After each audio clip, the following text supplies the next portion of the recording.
Pemirsa, Kabid Humas Polda Metro Jaya Kombes Argo Yuwono mengatakan kasus pornografi yang melibatkan Rizik Syihab masih terus dilanjutkan. Kasus itu tidak bisa diintervensi hanya karena surat yang dikirimkan pengacara Rizik kepada Presiden.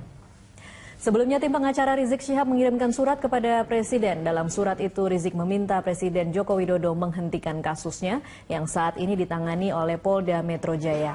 Pihak Rizik menilai penyidikan kasus pornografi yang menjadikannya tersangka itu menyalahi undang-undang. Menanggapi hal ini, Kombes Pol Argo Yuwono mengatakan penghentian suatu kasus harus sesuai dengan ketentuan KUHAP.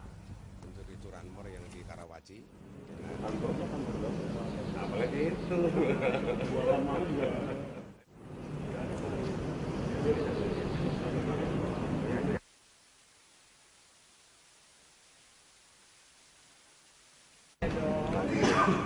Yang kemarin yang mana? Kita jalan terus. Ada ketentuan dalam KUHAP ya. Namanya SP3 ada semuanya ya. Kalau tidak masuk kategori itu tetap kita lanjutkan ya. Jadi nggak ngaruh ya sebelum kirim ke Presiden? Ya, itu kan namanya penyidikan kan tidak bisa diintervensi ya. Kita tetap maju ya. Dari tadi sudah saya sampaikan, kita tetap penyidikan lanjut ya. Pemirsa, komponen masyarakat Bali melaporkan Rizik Syihab ke Polda Bali terkait ujaran kebencian yang dilakukan Rizik. Rizik dilaporkan setelah beredar video ancaman penghancuran pura di Bali. Komponen masyarakat Bali mendatangi Mapolda Bali dengan pelapor atas nama Gus Yadi. Video yang beredar di YouTube berjudul Sikap Pemimpin FPI Rizik Syihab terhadap ISIS, di mana pada menit ke-13 hingga 15 Habib Rizik diduga melakukan ujaran kebencian terhadap umat Hindu di Bali. Di Reskrimsus Polda Bali akan mempelajari rekaman barang bukti pidato Rizik yang dilampirkan pelapor. Video itu diunggah di YouTube pada 17 Agustus 2014 lalu.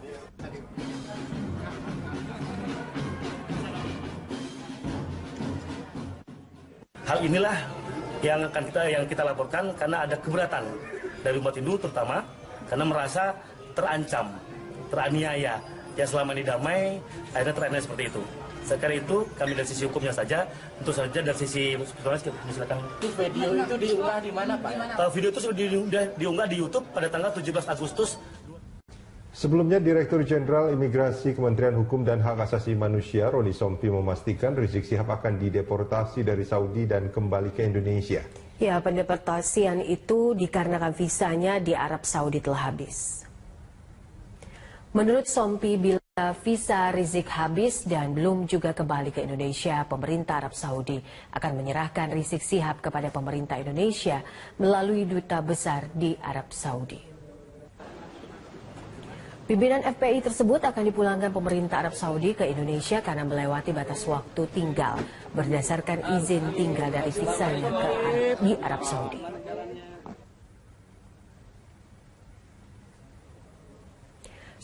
Sompi menambahkan untuk penyelesaian masalah Rizik, Dirjen Imigrasi perlu pegangan surat resmi dari penyidik sehingga memiliki dasar melakukan upaya pemulangan WNI yang dinyatakan sebagai daftar pencarian orang dan juga dapat mencabut paspor DPO tersebut.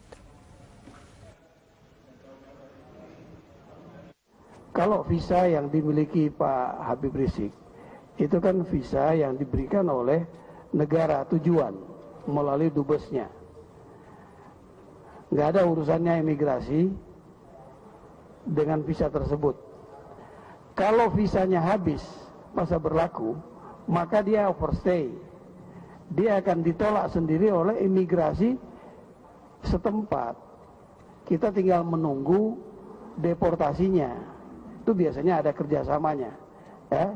Jadi nggak perlu dipikirkan kalau soal habis visanya, pasti yang memiliki visa itu pasti menyadari dan dia akan menjadi ilegal di negara tujuan, ya pasti akan diserahkan ke negara kita. Ya, penetapan pemimpin FPI Rizik Syihab sebagai tersangka atas kasus dugaan chat pornografi mendapat perhatian dari sejumlah orang dan salah satunya dari Imam Besar Masjid Istiqlal Nasaruddin Umar yang menyatakan bahwa Rizik Syihab harus mengikuti aturan hukum yang berlaku.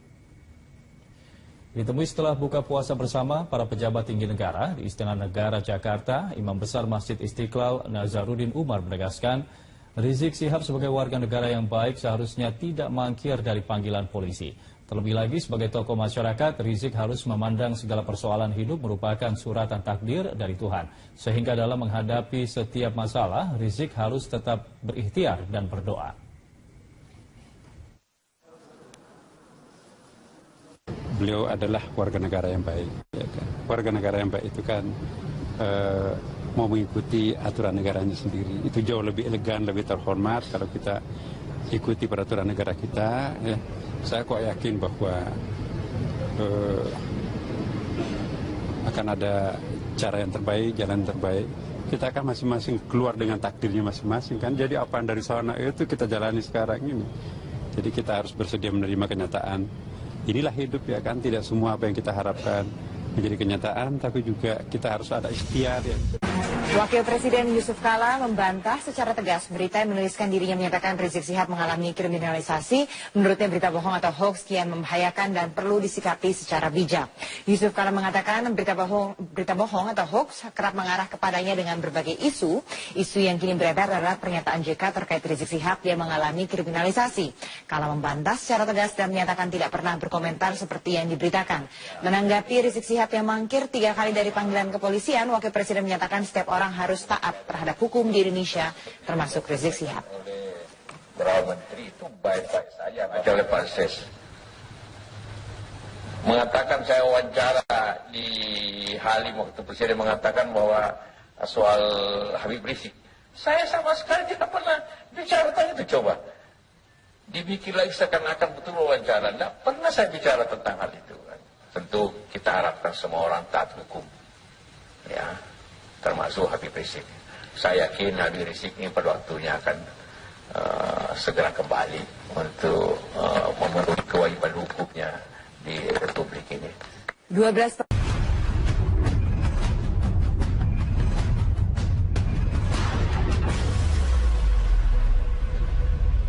Pemirsa, pembangunan Simpang Susun Semanggi diklaim sudah mencapai 90% menuju penyelesaian. Saat ini tahap penyelesaian atau finishing terus dikerjakan. Ya, dipastikan proyek yang menelan dana 345 miliar rupiah ini akan rampung sekitar bulan Juli dan diresmikan pada 17 Agustus tahun ini.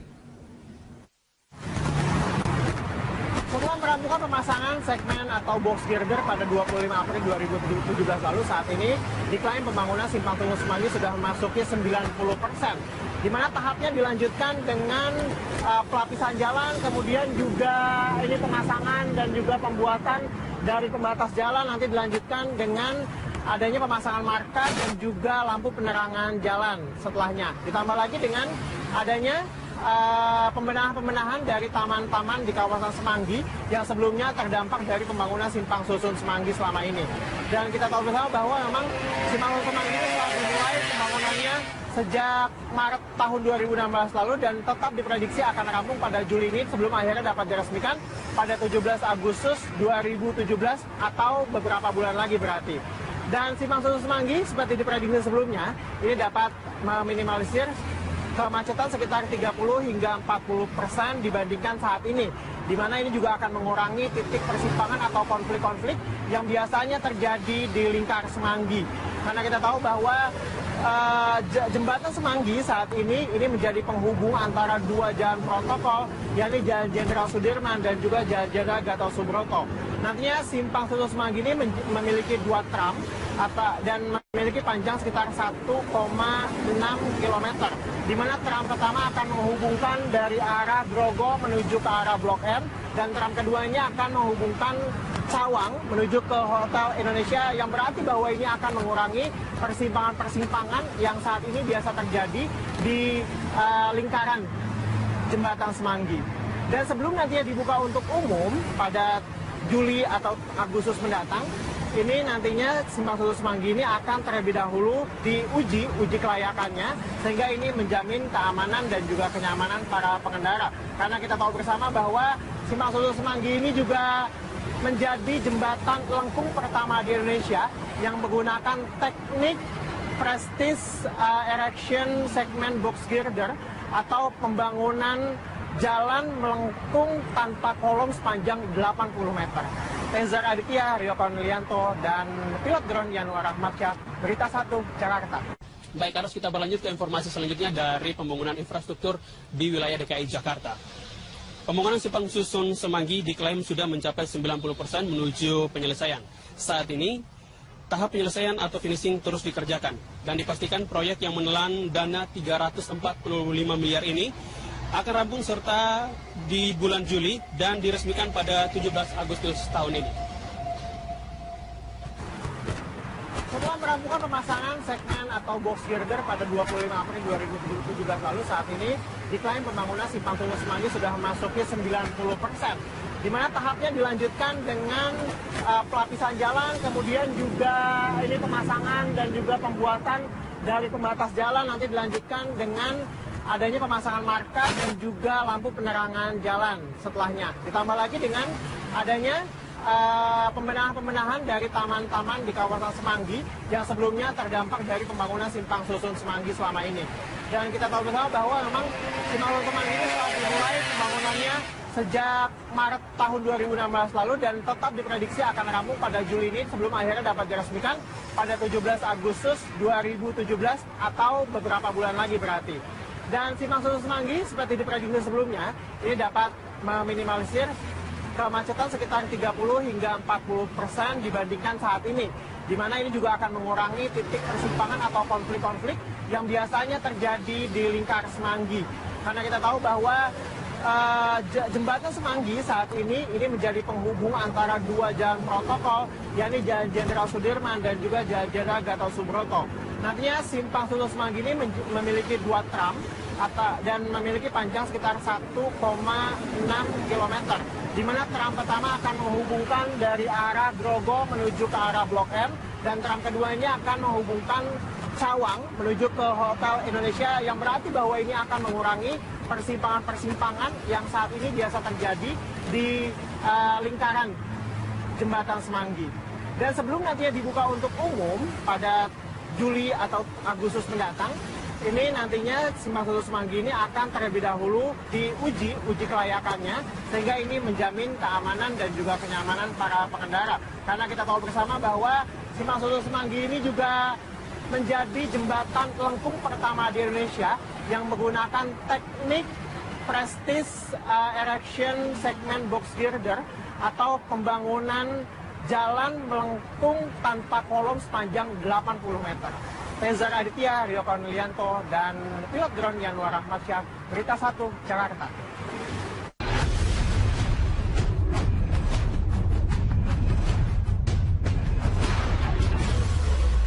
Pemirsa, proyek simpang susun Semanggi di Jakarta Selatan kini sudah mulai memperlihatkan bentuknya setelah pemasangan box girder di beberapa segmen lengkungan flyover.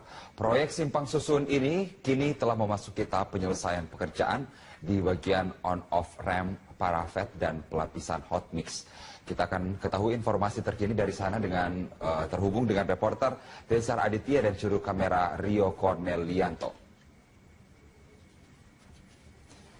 Iya, Tezar, apakah tahap pengerjaan sejumlah item pasca pemasangan box girder ini sudah mulai berjalan? Ya, kalau semua diklaim bahwa pembangunan dari simpang susun Semanggi ini sudah memasuki 90% dari pengerjaannya, karena kita tahu bahwa pemasangan segmen-segmen atau box girder sendiri sudah rampung pada 25 April atau sekitar 3 pekan lalu. Nantinya proses dilanjutkan dengan pelapisan jalan, kemudian juga pembangunan pembatas jalan, nanti juga dilanjutkan dengan adanya pemasangan marka dan juga lampu penerangan jalan. Selain itu tentunya adalah pembenahan dari taman-taman yang sebelumnya terdampak dari pembangunan simpang susun Semanggi, taman-taman dan juga trotoar di kawasan jembatan Semanggi ini. Kita tahu bersama bahwa simpang susun Semanggi ini sudah dimulai pembangunannya pada Maret, April tahun 2016 lalu, dan diprediksi nanti akan sesuai target nih rampung pada Juli 2017 dan akan diresmikan rencananya pada bulan 17 Agustus tahun 2017 atau sekitar beberapa bulan lagi.